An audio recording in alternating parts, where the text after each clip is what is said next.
فلا تحسبن الله مخلف وعده رسله إن الله عزيز ذو انتقام يوم تبدل الأرض غير الأرض والسماوات وبرزوا لله الواحد القهار وترى المجرمين يومئذ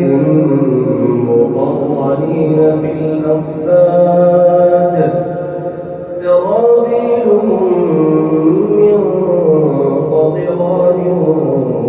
وتغشى